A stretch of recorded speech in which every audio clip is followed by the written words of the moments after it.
So you're wondering about true love, and you think that some people are very lucky to find it and other people are not so lucky and they will never find it.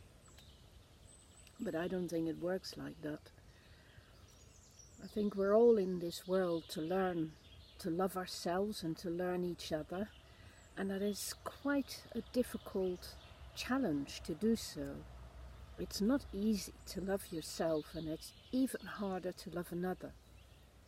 It's all very good and well to have a good time with people and to fancy people, be attracted to them, and to want to be loved by them, or to have a fantasy about being happy ever after with them, because they will look after us and they will do all the right things by us and they will really treat us perfectly and we will be safe and happy ever after. That is kind of the image people have, an idealized image, a sense of finding one's home, finding the safe arms of another person who will make us their priority and therefore keep us safe and make us warm and make us cared for and make us happy. But of course it doesn't work like that in real life at all. And so if you go into relationships with that image, the relationship's always going to fall short, always.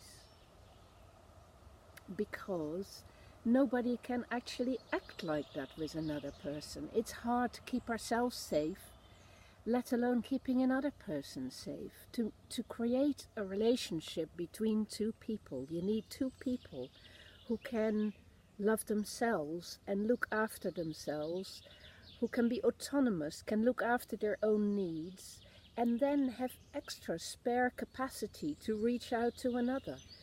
So as long as you look for the other to fix up your problems or to make up for your difficulties or your failings, then it's not going to work, because actually you go into the relationship with a lack, with a need, rather than with spare capacity and something that you can offer. In other words, for love to work, you have to be able to be complete in yourself and to have spare capacity to really focus on another human being and give them what you can, without, of course, stopping to look after yourself first. We have to always continue to care for ourselves, even as we take on the task of also caring and loving another person. Now, when I look at my own life, I know that as a little girl I was very envious of my mum, and I wasn't sure that I would ever find a love of my own as she had found.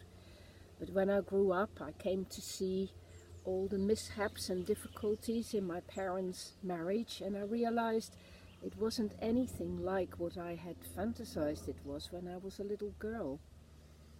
And my own experiences of love were, like everybody else's, challenging and difficult, as well as giving me moments of great hope and great peace and great pleasure and great enjoyment and all sorts of other good things. There were always moments where I was disappointed and where I felt the other wasn't ever really going to understand me in the way I wanted to be understood, until I realized that I had to understand myself and I had to take responsibility for myself, and I had to look out for my own safety and my own comfort and my own project in life, my own objective in life, and continue to work towards that even when I'm with another.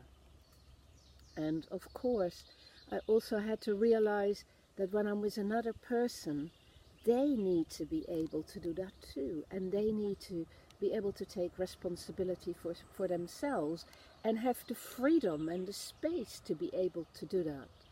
So there need to be two people coming together with that fully fledged capacity to be a human being, and with the willingness to put that together in order to create a kind of new, bigger circle of safety and autonomy where you can, exchange things and be complementary and give and take and learn so much about yourself and learn so much about other people and learn so much about the work of love, because that is what it is.